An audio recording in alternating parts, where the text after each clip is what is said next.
The March 12, 2026 episode of The Young and the Restless delivers exactly what longtime viewers crave: high-stakes family drama, shifting loyalties, and the ever-present shadow of Victor Newman pulling strings behind the scenes.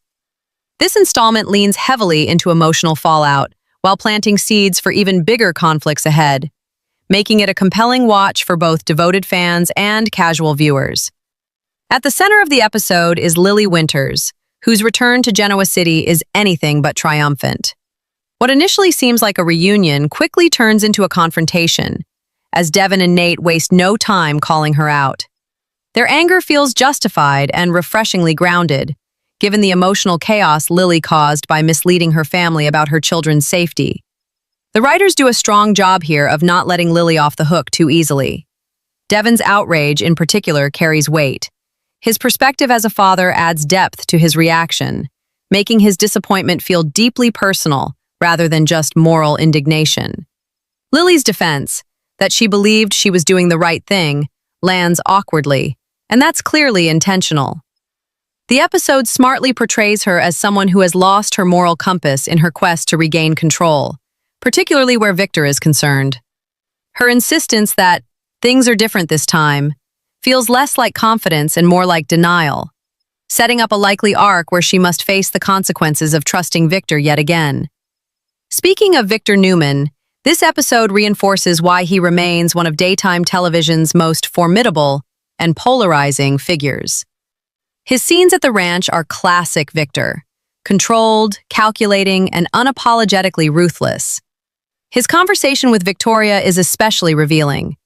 While he frames his actions as strategic victories, claiming he's secured Chancellor and outmaneuvered his enemies, the personal cost is undeniable. Nikki's departure, even if temporary, signals a fracture that may not be easily repaired. Victoria's role in this dynamic is particularly interesting. She walks a fine line between loyalty and unease, defending her father while subtly acknowledging that something has shifted. Her hesitation and stuttering moments suggest internal conflict, hinting that even she may eventually question Victor's methods. Meanwhile, Nikki emerges as a moral counterbalance. Her refusal to accept Victor's justification and her willingness to step away adds emotional gravity to the storyline. Their marriage, long a cornerstone of the show, now feels genuinely at risk. On a lighter but still meaningful note, the scenes at Crimson Lights provide a brief emotional reprieve while advancing another layer of tension. Sharon, Noah, and Nikki share moments of warmth and concern, particularly with Noah gifting Nikki a Billie Holiday album. It's a small, tender gesture that contrasts nicely with the surrounding chaos. However, the looming threat of Matt keeps the atmosphere uneasy. Sienna's realization that Matt may have orchestrated a trap raises the stakes significantly, suggesting that the danger is closer to home than anyone realizes. This subplot involving Matt, Nick, and Adam adds a thriller-like edge to the episode. While it doesn't dominate the screen time, it injects a sense of urgency that balances the more dialogue-heavy family drama. Noah's growing frustration and willingness to take matters into his own hands hints at potential recklessness, which could lead to serious consequences in upcoming episodes. Another standout moment comes from the confrontation between Victor and Kane. Their exchange at Society is sharp, tense, and laced with menace. Kane's warning that he intends to bring chaos feels like more than just empty threats, especially given how much he's lost. Victor's dismissive attitude, mocking Kane rather than taking him seriously, could prove to be a miscalculation.